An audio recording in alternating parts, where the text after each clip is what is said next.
بسم الله الرحمن الرحيم لا حول ولا قوة إلا بالله العلي العظيم الحمد لله رب العالمين صلى الله على سيدنا ونبينا أبي القاسم المصطفى محمد اللهم صل على محمد وآل محمد وآله الطيبين الطاهرين لا سيما بقية الله في الأراضين أجل الله تعالى فرجه الشريف. It seems that this might be our last day in the month of Ramadan, and this was our actual last Jama'ah prayer in the month of Ramadan. So we hope Allah inshallah accepts your a'mal in this month and gives us honor and tawfiq to inshallah be there with other months of Ramadan inshallah. We started yesterday chapter 9 on housing and accommodation and manners related to that according to the book Mafatihul Hayat by Ayatollah Jawadi Amuli. We said some of the things that you have to observe about a place to choose for living was neighborhood, people with whom you live, can be inside home like roommates or families who live together, or neighbors who are outside your home. Reliability of the building. We talked the building has to be reliable and safe. Something which is also mentioned here is it's not good to have a very high ceiling for home. For example, there is a hadith from Imam Sadiq alayhi salam says, Ibn baytaka sab'ata adhuru' fama kana fawqa dhalik sakanahu shayatin. Build it up to 7 dhira', like 7 meters for example. If it is higher than that, it would be inhabited by Satans. Nowadays, of course, because of saving energy, they try to keep them very low. We don't say, to be very low, but not very also high. Because it's not a public place, For example, in masjid, maybe we need to have a high because there are 2 floors or many people who are coming for breathing, whatever. We need some more space. But at home, if it is too high, it looks then like a palace. And maybe you feel little by little arrogant. So you have to observe what is reasonable in your case and in your context. Your case and your context. What is my job? How many people visit me? And what is the urf of mu'mineen in that city? Large and clean. Home should be kept large if possible. When we say large, not that you need to drive with your car 5 minutes in your home. We mean that something that you, your family, your guests, you can have comfortable stay. We already talked about this before, but he mentions this again. Min sa'adatil mar'. Imam Sadiq alayhi salam says, Husnu majlisihi wa sa'ati fina'ihi wa nawafat mutawadhi'ihi. The place that you sit, your living room, if it is good, you have a good living room, this is part of your happiness.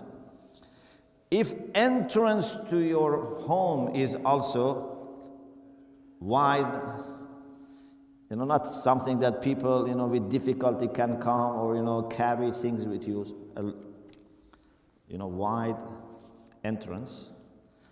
And cleanliness of your washrooms. It's very important. Washroom should be clean and tidy.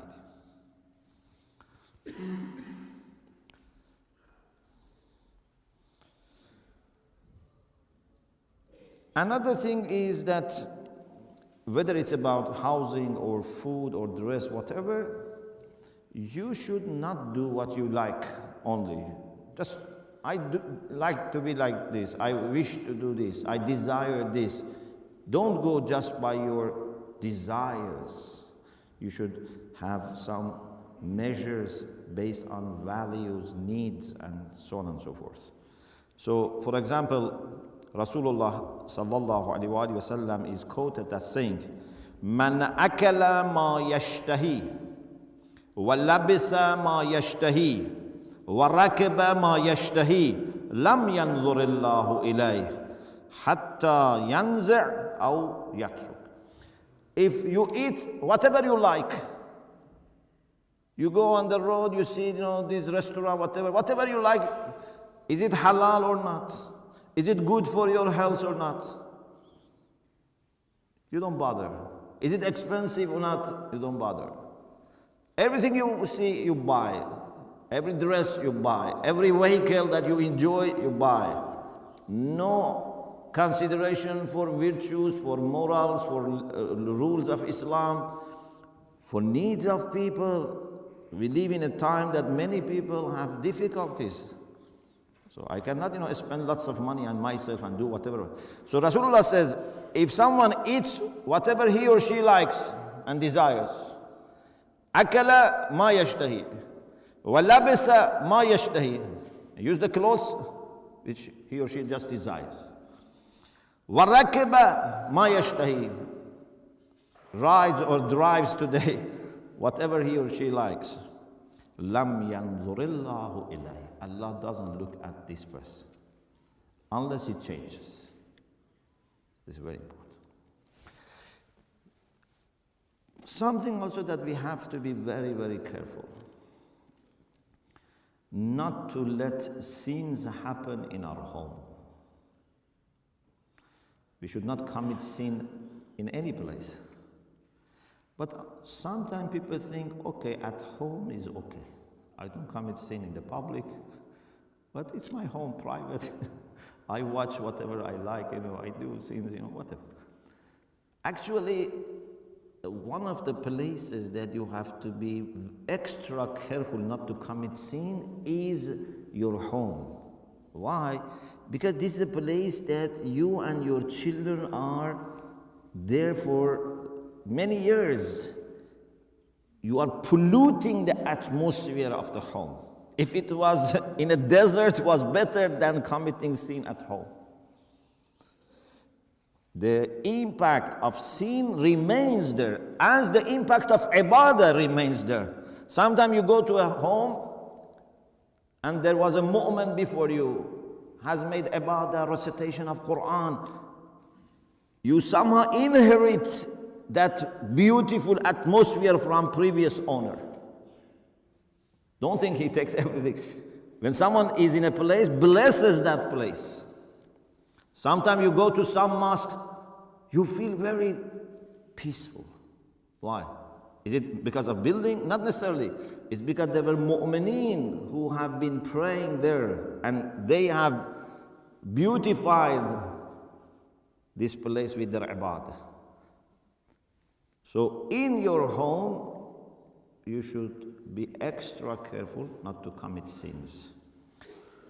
Imam Kazim alayhi salam said, "Haqqun ala Allah, Allah yu'sa fi darin illa adhaha lishams hatta tutahhiraha."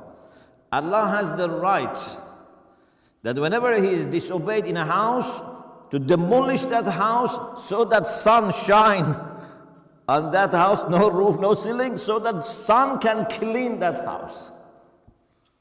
Means this person deserves punishment.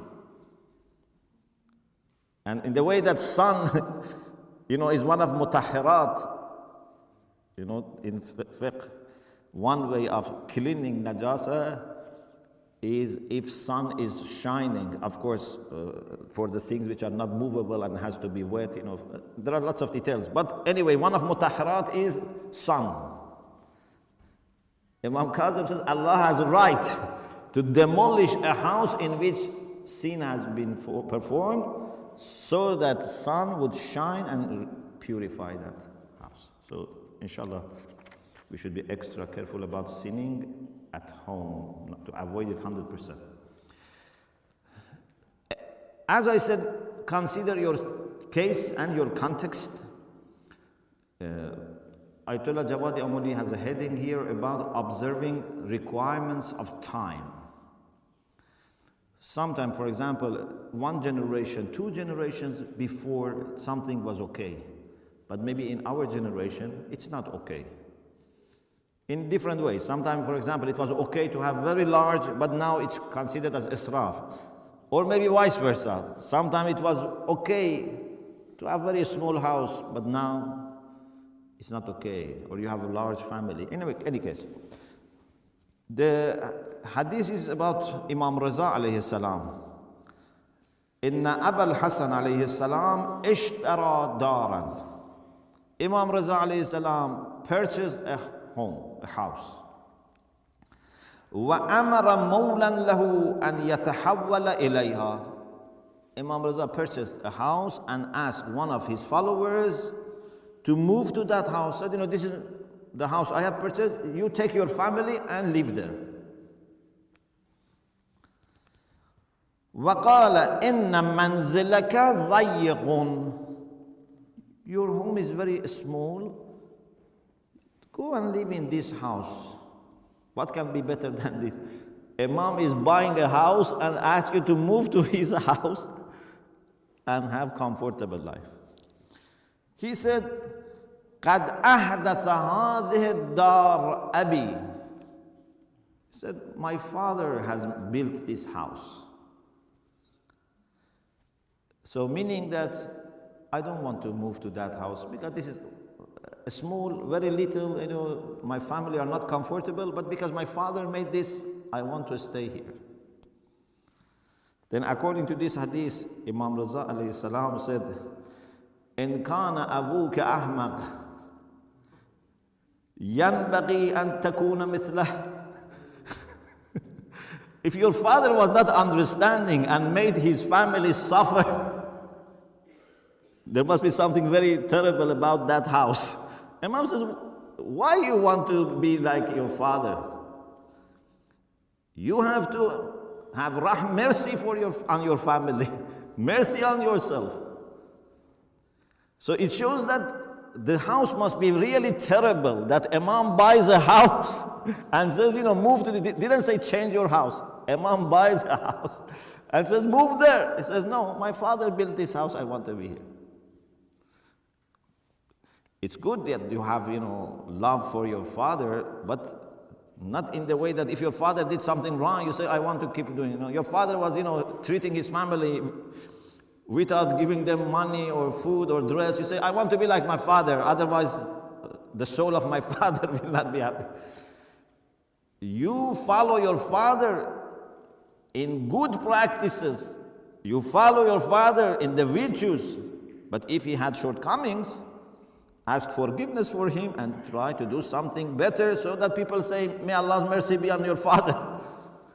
Not that people say his father was the same, he is the same. May Allah deprive them